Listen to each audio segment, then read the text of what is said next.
John అనే వ్యక్తి డబ్బు కోసం తన కూతుర్ని రావణ్ అనే వ్యాపారికి అమ్మేస్తాడు. రావణ్ ఆ అమ్మాయిని తనకి నచ్చినట్లు వాడుకుంటూ హింసిస్తూ ఉంటాడు. ఆ అమ్మాయి మళ్ళీ తప్పించుకుని తండ్రి దగ్గరికి వెళ్ళినా కూడా తండ్రి బయటికి గెంటేస్తాడు. సో తను ఒంటరిదైపోతుంది. ఆ అమ్మాయికి ఏం చేయాలో తెలియక తిరిగి రావణ్ దగ్గరికి వెళ్ళిపోతుంది. తనని చంపేస్తాడన్న భయంతో తనకి నచ్చినట్లు ప్రవర్తిస్తుంది. కానీ చివరికి మాత్రం మీరెవరు ఊహించని ఒక ట్విస్ట్ ఉంటుంది. చివరి వరకు చూడండి. జాన్ అనే వ్యక్తిని చూపించడంతో మూవీ స్టార్ట్ అవుతుంది. అతను తన కూతురు సెలీనాని బలవంతంగా ఎక్కడికో తీసుకెళ్తూ ఉంటాడు. దారిలో వెళ్ళేటప్పుడు జాన్ తన ఫ్రెండ్స్ని మీట్ అవుతాడు. వాళ్ళ మాటలను బట్టి జాన్ చాలా మందికి అప్పు ఉన్నాడని అర్థమైపోతుంది. వాళ్ళు అతన్ని డబ్బు అడగగానే ఈ రోజు నేను మీ అప్పు కట్టేస్తాను అని చెప్తాడు. తర్వాత సెలీనాని తీసుకుని ఒక ఇంటికి వెళ్తాడు. అక్కడ సెలీనా తనలాగే ఉన్న ఒక అమ్మాయిని ఆమె తల్లిని చూస్తుంది. ఆ అమ్మాయిని చూసి తను కూడా అలాగే అవుతుంది అనుకుని భయపడుతుంది. తర్వాత జాన్ కూతురుని తీసుకుని లోపలికి వెళ్తాడు. ఆ ఇంట్లో రావణ్ అనే వ్యక్తి ఉంటాడు. ఈ ఇల్లు ఇతందే. రావణ్ ఊర్లో వాళ్ళకి డబ్బులు అప్పుగా ఇస్తూ ఉంటాడు. వాళ్ళు అప్పు తీర్చని పక్షంలో వాళ్ళ కోడళ్ళు కూతుళ్ళని బలవంతం చేసి అనుభవిస్తూ ఉంటాడు. జాన్ కూడా తన కూతురు నమ్మేయడానికి ఇక్కడికి వచ్చి ఉంటాడు. తర్వాత రావణ్ సెలీనాని దగ్గరికి పిలిచి స్మెల్ చూస్తాడు. అది చూసి జాన్ చాలా సంతోషంగా ఫీల్ అవుతాడు. వీడు నిజంగానే చాలా దారుణమైన తండ్రి. ఇతను కేవలం కొంత డబ్బు కోసం తన కన్న కూతుర్ని కసాయి వాడికి అమ్మేస్తాడు. సో డబ్బులు తీసుకున్న తర్వాత జాన్ అక్కడి నుంచి వెళ్ళిపోతాడు. ఆ తర్వాత రావణ్ సెలీనా దగ్గరికి వెళ్ళి తన ముందే డ్రెస్ తీసేసి స్నానం చేయమని చెప్తాడు. ఆ అమ్మాయి చాలా భయపడిపోతూ ఉంటుంది. అందువల్ల అతను చెప్పిన ప్రతిదీ వింటూ ఉంటుంది. రావణ్ సెలీనాని బట్టలు లేకుండా చూడగానే వాడి కంకి లేచి నిలబడుతుంది. అయితే అతను ఏదో ఆలోచించుకుని సైలెంట్ అయిపోతాడు. పైన సెలీనా స్నానం చేస్తూ ఉంటే కింద ఉన్న పనివాడి మీద పడుతూ ఉంటాయి. వీడి పేరు జీను. వీడికి 2 కళ్ళు సరిగ్గా కనిపించవు. ఎందుకంటే అతని కళ్ళు బాగా డ్యామేజ్ అయిపోయి ఉంటాయి. దీనికి ఒక కారణం కూడా ఉంది. అది ముందు ముందు తెలుస్తుంది. అందుకే అతని పేరెంట్స్ అతన్ని రావణ్కి అమ్మేసి ఉంటారు. ఇక్కడ కోళ్ళని కుక్కల్ని అమ్మేసినట్టు మనుషులను కూడా అమ్మేస్తూ ఉంటారు ఈ సినిమాలో. ఇంకోవైపు జాన్ తన కూతురుని అమ్మిన డబ్బులతో తన ఫ్రెండ్స్తో కూర్చొని మందు తాగుతూ ఉంటాడు. ఎందుకంటే అతను తన కూతుర్ని అమ్మేసి చాలా సంతోషంగా ఉంటాడు. మరోవైపు రావణ్ సెలీనాని తన దగ్గరికి రమ్మని సైగ చేస్తాడు. సెలీనా అతని మాట వినదు. ఆమె ఏడుస్తూ ఉంటుంది. అప్పుడు రావణ్ ఆ అమ్మాయి దగ్గరికి వెళ్ళి బలవంతంగా ఆ అమ్మాయిని తన మంచం మీదకి తీసుకువెళ్తాడు. తర్వాత అక్కడ ఉన్న కొన్ని అటుకులు తీసుకుని ఆ అమ్మాయి శరీరం మీద వేసి వేరే విధంగా తింటూ ఉంటాడు. సెలీనా అతన్ని ఆపడానికి ప్రయత్నం చేస్తూ ఉంటుంది. కానీ అతన్ని ఆపలేకపోతుంది. అలా రావణ్ సెలీనాని బలాత్కారం చేస్తాడు. రావణ్ అలా చేయడం వల్ల సెలీనాకి చాలా నొప్పిగా అనిపిస్తుంది. ఎందుకంటే అది ఆ అమ్మాయికి ఫస్ట్ టైం. తన దాహం తీరిన తర్వాత రావణ్ అక్కడే నిద్రపోతాడు. కొంచెం సేపు తర్వాత సెలీనా అక్కడి నుంచి పారిపోతుంది. అయితే ఇంటికి వచ్చిన కూతుర్ని జాన్ మెడపెట్టి బయటికి తోసి డోర్ మూసేస్తాడు. తండ్రి అలా చేయడం వల్ల ఆ అమ్మాయి చాలా బాధపడుతుంది. ఇంకా తనకి ఈ ప్రపంచంలో ఎవ్వరూ లేరని అర్థం చేసుకుంటుంది. కాబట్టి తిరిగి ఆమె మళ్ళీ రావణ్ ఇంటికి వెళ్ళిపోతుంది. తర్వాత జీన్ దగ్గరికి వెళ్ళి అతని గురించి అడుగుతుంది. కానీ జీన్ ఆమెతో ఏమీ చెప్పడు. అప్పుడు సెలీనా పైన గదిలోకి వెళ్ళి రావణ్కి కొంచెం దూరంలో పడుకుంటుంది. తర్వాత రోజు ఉదయం సెలీనా నిద్రలేచేసరికి రావణ్ జీన్ని భయంకరంగా కొడుతూ ఉంటాడు. ఎందుకంటే జీన్ ఈరోజు కోళ్ళకి మేత వేయడం మర్చిపోయి ఉంటాడు. అది చూసి సెలీనాకి చాలా కోపం వస్తుంది. కానీ ఆమె ఏమీ చేయలేకపోతుంది. తర్వాత మధ్యాహ్నం రావణ్ భోజనం చేస్తూ ఉంటాడు. అప్పుడు సెలీనాని దగ్గరికి పిలిచి ఆమె గుహలో వేలు పెట్టి ఏదేదో చేస్తూ ఉంటాడు. తర్వాత ఆ అమ్మాయిని తన దగ్గర కూర్చొని భోజనం చేయమని చెప్తాడు. అక్కడే జీన్ కూడా భోజనం చేస్తూ ఉంటాడు. అక్కడ కూడా రావణ్ తన కాలితో సెలీనా గుహలో అలజడి రేపుతూ ఉంటాడు. ఇదంతా చూసి ఆ అమ్మాయికి చాలా విచిత్రంగా అనిపిస్తుంది. అయితే రావణ్కి మాత్రం చాలా ఎంజాయ్గా అనిపిస్తుంది. అన్నం తిన్న తర్వాత రావణ్ పనిలో బిజీ అయిపోతాడు. జనం అతని దగ్గర తాకట్టు పెట్టిన బంగారాన్ని కరిగించి బిస్కెట్ లాగా తయారు చేస్తాడు. రావణ్ అలా చాలా బంగారం పోగు చేసి ఉంటాడు. ఇంకోవైపు సెలీనా జీన్ రావణ్ పొలంలో పనిచేస్తూ ఉంటారు.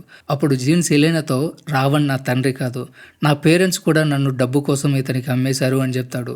తర్వాత రోజు రాణి అనే అమ్మాయి రావణ్ని కలవడానికి వస్తుంది. ఆమె తన బంగారపు చైన్ని అమ్మడానికి అక్కడికి వచ్చి ఉంటుంది. అయితే ఆ డబ్బులు ఆ చైన్ విలువ కంటే చాలా తక్కువ. కానీ డబ్బులు అవసరం కాబట్టి ఆ మహిళ తన కూతుర్ని రావణ్కి అప్పగించి మరీ కొంత డబ్బు తీసుకుని వెళ్ళిపోతుంది. సెలీనా కింద నుంచి ఇదంతా వింటూ ఉంటుంది. దాన్ని బట్టి రావణ్ మాట వినకపోతే తన పరిస్థితి ఎలా మారిపోతుంది అన్న విషయం ఆమెకు అర్థమైపోతుంది. ఎందుకంటే సెలీనా అతను చెప్పినట్టు వినకపోతే ఆమె ప్లేస్లో రావణ్ వేరే అమ్మాయిని పెట్టుకుంటాడని భయపడుతుంది. ఎందుకంటే ఇప్పుడు తనకి ఎవ్వరూ లేరు కాబట్టి రావణ్ దగ్గరికి వెళ్ళి అతనితో పాటు స్నానం చేస్తుంది. స్నానం చేసేటప్పుడు వాళ్ళిద్దరూ మళ్ళీ టపాటప్ చేసుకుంటారు. ఇలా చేయడం వల్ల రావణ్ చాలా సంతోషంగా ఫీల్ అవుతాడు. తర్వాత సాయంత్రం ఇద్దరు తోటలోకి వెళ్తారు. అక్కడ రావణ్ మన దగ్గర డబ్బు ఉంటే అన్నీ మనం చెప్పినట్టే జరుగుతాయి అని చెప్తాడు. అయితే అతని మాటలు విన్న తర్వాత సెలీనాకి అంత డబ్బు ఉన్నా కూడా రావణ్ సంతోషంగా లేడు అనిపిస్తుంది. కాబట్టి సెలీనా అతన్ని సంతోషపెట్టాలనుకుంటుంది. సో వెంటనే రావణ్ దగ్గరికి వెళ్ళి ముద్దులతో తడిపేస్తుంది. ఇప్పుడు ఇద్దరు తోటలోనే టపాటప్ చేసుకుంటారు. తర్వాత రాత్రి సెలీనా రావణ్కి తాగడానికి పాలిస్తుంది. ఆ అమ్మాయి అతనికి చాలా సేవలు చేస్తూ ఉంటుంది. అది చూసి రావణ్ చాలా సంతోషంగా కూడా ఫీల్ అవుతాడు. ఆ అమ్మాయికి ఒక చైన్ గిఫ్ట్గా కూడా ఇస్తాడు. ఆ గిఫ్ట్ తీసుకుని సెలీనా చాలా హ్యాపీగా ఫీల్ అవుతుంది. తర్వాత రోజు వాళ్ళిద్దరు కలిసి మార్కెట్కి వెళ్తారు. తిరిగి వచ్చేటప్పుడు దారిలో సెలీనా తండ్రి వాళ్ళకి కనిపిస్తాడు. అక్కడే సెలీనాకి ఒక మహిళ కనిపిస్తుంది. ఆమె సెలీనాకి రావణ్ చేసే దారుణాల గురించి మొత్తం చెప్తుంది. అయితే మంచిగా ఉండాలంటే రావణ్ దగ్గర ఒళ్ళు దగ్గర పెట్టుకుని ఉండాలి అని సెలీనాకి బాగా తెలుసు. తర్వాత బాగా తాగి ఒళ్ళు తెలియకుండా ఉన్న రావణ్ని సెలీనా బెడ్ మీద పడుకోబెడుతుంది. రావణ్ ఒళ్ళు తెలియకుండా నిద్రపోతూ ఉంటాడు. అప్పుడు సెలీనా రావణ్ పోగు చేసుకున్న బంగారం చూస్తుంది. అందులో నుంచి ఒక చైన్ దొంగిలిస్తుంది. ఎందుకంటే అది తన తల్లి చైను. కొంచెం సేపు తర్వాత సెలీనా జీన్ దగ్గరికి వెళ్తుంది. జీన్ ఆమెతో, నేను ఒకసారి ఇక్కడ నుంచి పారిపోవడానికి ప్రయత్నించాను. అప్పుడు రావణ్ మనుషులు నన్ను పట్టుకున్నారు. తర్వాత రావణ్ 2 కళ్ళని నిప్పుతో కాల్చిన గడ్డితో పొడి చేశాడు. ఆ విధంగా నా కంటి చూపు పోయింది అని చెప్తాడు. జీన్ పరిస్థితి సెలీనా కంటే చాలా దారుణంగా ఉంటుంది. అందువల్ల సెలీనా జీన్ బాధని పోగొట్టడానికి అతన్ని కౌగిలించుకుంటుంది. అయితే జీన్ అలా చేయడానికి చాలా భయపడుతూ ఉంటాడు. తర్వాత సెలీనా జీన్ని ఇంకా కొంచెం కూల్ చేయడానికి అతని చేతులని తన బ్రెస్ట్ మీద పెడుతుంది. తర్వాత జీన్ చేతిని తన గుహలోకి తీసుకెళ్తుంది. అప్పుడు జీన్ కంకి అనకొండలాగా మారిపోతుంది. కట్ చేస్తే తర్వాత రోజు సెలీనా బట్టలు ఉతకడానికి నది దగ్గరికి వెళ్తుంది. అక్కడ తను జోయా అనే అమ్మాయిని చూస్తుంది. రావణ్ చేష్టల వల్ల ఆ అమ్మాయి పిచ్చిదైపోయి ఉంటుంది. సెలీనా ఆ అమ్మాయితో మాట్లాడే ప్రయత్నం చేస్తూ ఉంటుంది. ఈలోగా ఆ అమ్మాయి తల్లి వచ్చి తనని అక్కడి నుంచి తీసుకెళ్ళిపోతుంది. తర్వాత సెలీనా బట్టలు ఉతుకొని ఇంటికి వెళ్ళేసరికి రావణ్ జీన్ని భయంకరంగా కొడుతూ ఉంటాడు. ఎందుకంటే తన బాక్స్లో నుంచి జీన్ తన చైన్ కొట్టేశాడని అనుమానం కలిగి ఉంటుంది. అది చూసి సెలీనా రావణ్కి ఒక పెద్ద కత్తిచ్చి రోజు ఇలా కొట్టే బదులు ఒకసారిగా చంపేయమని చెప్తుంది. ఆ మాట విని రావణ్ షాక్ అయిపోతాడు. సో ఇప్పుడు సెలీనా రావణ్ని హ్యాపీ చేయాలనుకుంటుంది. కాబట్టి వెంటనే బట్టలు విప్పేసి రావణ్తో టపాటప్ చేస్తుంది. తర్వాత రాత్రి సెలీనా జీన్తో మాట్లాడుతూ ఉంటుంది. జీన్ తనని కాపాడినందుకు థ్యాంక్స్ కూడా చెప్తాడు. అలాగే జీన్ తన చివరి కోరిక కూడా చెప్తాడు. తను ఒక్క అమ్మాయితోనైనా చనిపోయేలాగా టపాటప్ చేయాలనేది తన చివరి కోరిక అని చెప్తాడు. ఈ కోరిక పెళ్లి కానీ చాలా మందికి ఉంటుంది.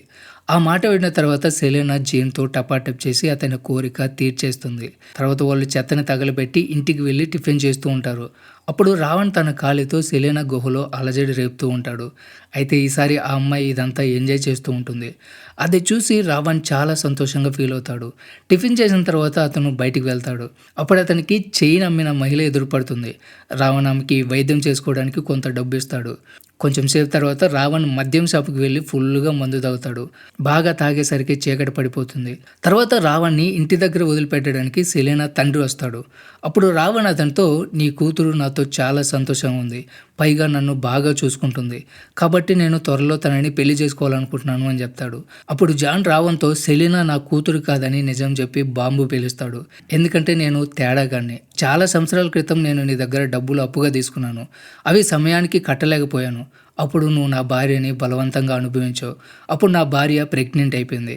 నా భార్యకి సెలీనా పుట్టింది అంటాడు. అంటే సెలీనా నీ కూతురు అని చెప్తాడు.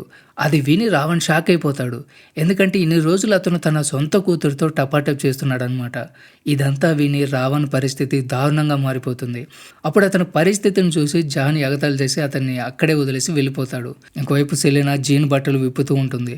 తర్వాత వాళ్ళిద్దరూ భయంకరంగా టపాటప్ చేస్తూ ఉంటారు. అదే సమయంలో రావణ్ అక్కడికి వచ్చి వాళ్ళిద్దరిని చూసేస్తాడు. వాళ్ళిద్దరిని అలా చూసి అతనికి బీభత్సంగా కోపం వస్తుంది. రావణ్ జీన్ని చంపబోతూ ఉండగా సెలీనా ఒక కత్తి తీసుకుని అతన్ని పొడిచి చంపేస్తుంది. తర్వాత వాళ్ళు అక్కడ ఉన్న బంగారం డబ్బులు తీసుకుని ఆ ఇంటిని తగలబెట్టి వెళ్ళిపోతారు. తర్వాత రోజు ఉదయం ఇద్దరు వాటిని పంచుకొని ఎవరి దారిన వాళ్ళు వెళ్ళిపోతారు. ఈ సీన్తోనే మూవీ ఎండ్ అయిపోతుంది. సో ఇది ఫ్రెండ్స్ ఇవాళ video. Don't forget subscribe. Thanks for watching.